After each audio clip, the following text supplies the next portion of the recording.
ध्यान लगाकर सुनना।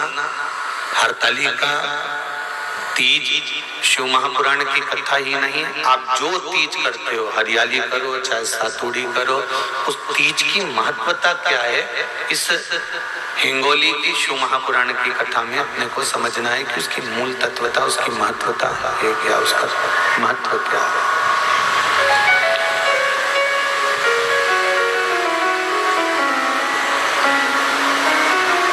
भगवान ब्रह्मा, भगवान विष्णु और भगवान शिव,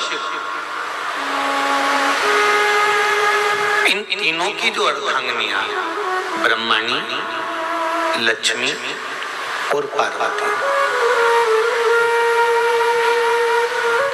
इन तीनों ने तप कर कर, साधना कर कर ब्रह्मदेव को, भगवान विष्णु को और भगवान शंकर को प्राप्त किया। और तीनों ने प्राप्त कर कर तीनों देवताओं से वर मांगा कि वर हमको ऐसा दीजिए कि हमारे तप साधना का फल नारी को तीज के दिन प्राप्त हो जाए। अब देखिए जरा, एक ही व्रत से, एक ही उपवास से उसको संपूर्ण तप साधना का फल प्राप्त हो रहा है, संपूर्ण तप साधना का फल उसको मिल रहा है।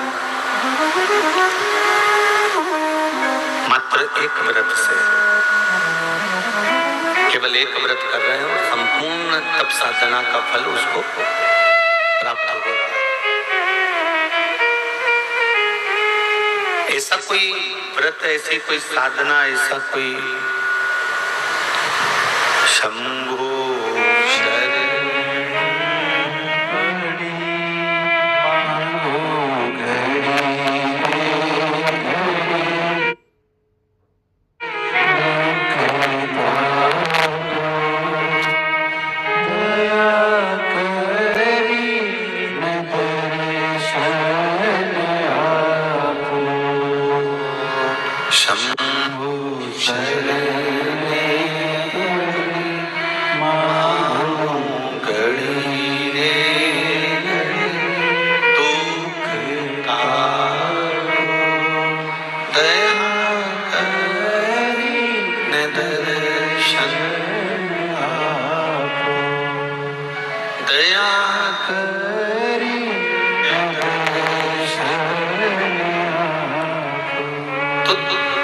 ब्रह्मणी ने ब्रह्मदेव से मांगा, लक्ष्मी जी ने भगवान विष्णु से मांगा, पार्वती जी ने भगवान शिव से मांगा कि ऐसा वर दे दीजिए जिस वर से एक ही व्रत करने से संपूर्ण फल की प्राप्ति हो जाए, संपूर्ण फल मिल जाए। ऐसा एक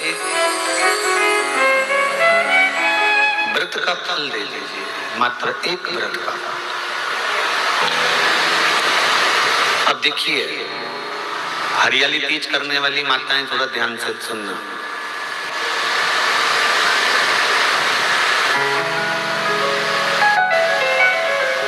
हरियाली तीज जब माताएं करती हैं तो एक हरियाली तीज, एक गणगौर की तीज, ये दो तीज के व्रत ऐसे होते हैं जिसमें जब माताएं करती हैं तो उस समय पर उमा, ब्रह्मणी और लक्ष्मी, इन तीनों की आराधना का फल उसको केवल एक व्रत से प्राप्त हो जाता। अब देखिए दूसरा, सातुड़ी तीज।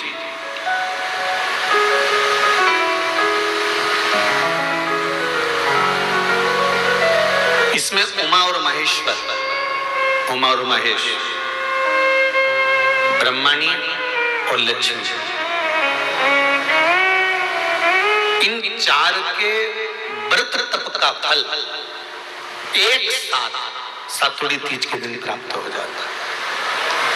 अब एक आती है हरतालिका तीज। आप लोग करते हो हरतालिका? यहाँ लोग करते कि नहीं करते?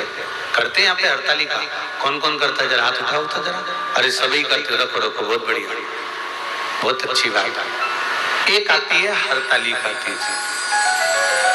इस तीज का व्रत माता पार्वती बेल वृक्ष के आनंद के साथ में फुलेरा बनाकर करती है, और जिसमें इस हरतालिका में माता पार्वती जी के जितने जन्म पहले हुए हैं, माता पार्वती का जन्म तो 52वें नंबर का, 52 नंबर पे माता पार्वती का जन्म है। इससे पहले तो माता के 51 जन्म पहले हो चुके हैं,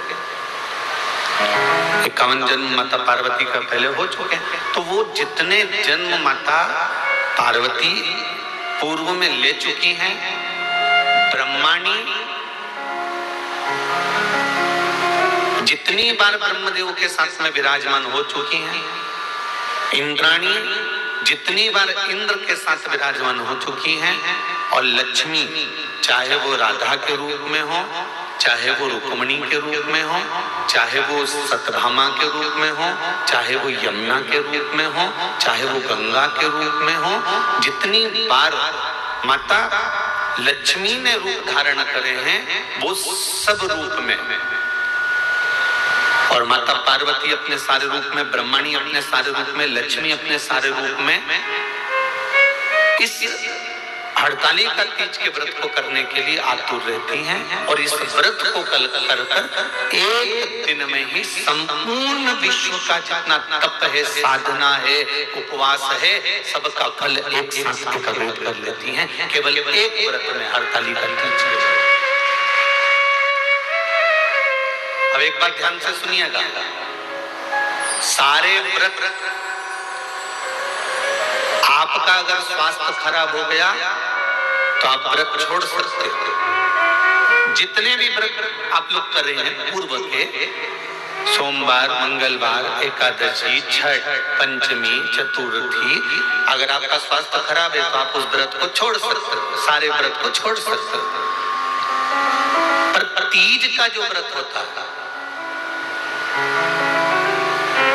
हरतालिका जो व्रत होता है, ये व्रत एक बार लेने के बाद जब प्राण छूटते हैं तभी ये व्रत समाप्त होता है, अन्यथा बीच में ये व्रत समाप्त नहीं होता।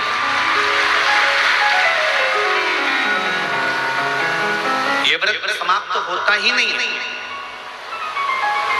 अगर शरीर से नहीं बनता कि अब हमारी अवस्था हो गई, अब शरीर से नहीं बन रहा है, तो भले एक पहर की पूजन कर कर, एक पहर का नियम धारण कर कर, एक पहर का स्मरण कर कर, एक पहर का पूजन व्रत धारण करो, और उसके बाद में भले आप थोड़ा सा जो भी आपको लेना है वो कर लो, पर इस व्रत को करना ही पड़ता है। इस व्रत का नियम ही यही है,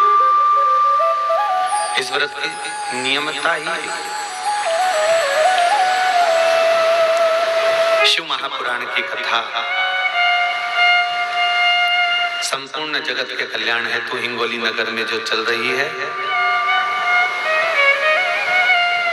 शिव कथा कर रही है।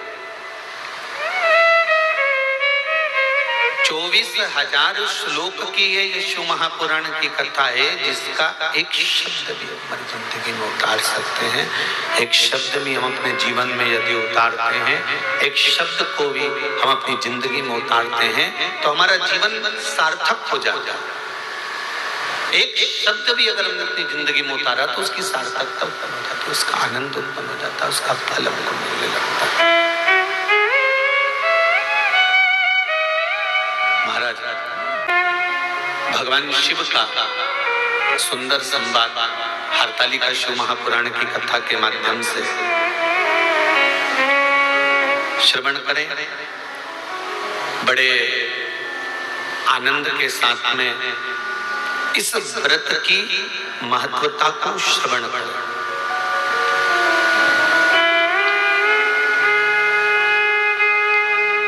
हरतालिका तीज का व्रत करने वाली नारी जब प्राण छोड़ती है तो उसकी क्या गति होती है, कहाँ वो जाती है, किस लोक में उसका स्थान होता है।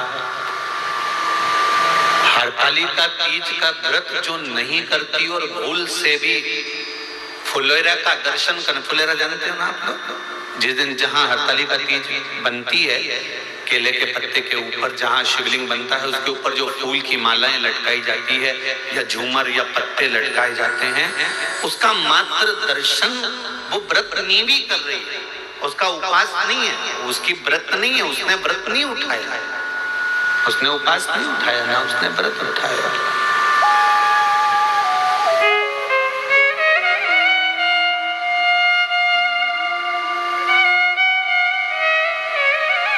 और यदि व्रत उसने नहीं उठाया है और नहीं व्रत उठाने के बाद भी अगर व्रत नहीं कर रही है, उसके बाद भी अगर किसी सहेली ने कह दिया, किसी बेस्ट फ्रेंड ने कह दिया कि नहीं नहीं तुझे मेरे यहाँ पर आज हरतालिका है, तू आ जाना है, थोड़ी देर बैठना, भजन गाना, चले जाना, और भूल से तुम्हारा मन नहीं भी है, नहीं तुम्हारा मन, इसके बाद भी तुम चले गए, इसके बाद भी अगर तुम पहुंच गए वहां चले गए,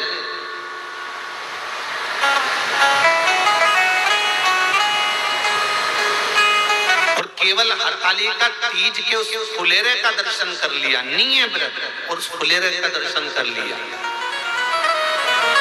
तो महाराज शिव महापुराण की कथा, स्कंद पुराण की कथा बड़ा सुंदर वर्णन करती है कि हजारों हजार 16 सोमवार संकट सोमवार का जो पुण्य होता है मात्र हरतालिका तीज के फुलेरे का दर्शन करके जीव को प्राप्त हो जाता है। केवल एक फुलेरे का दर्शन कर, शंभु शंभु, केवल एक फुलेरे का दर्शन कर प्राप्त हो जाता है।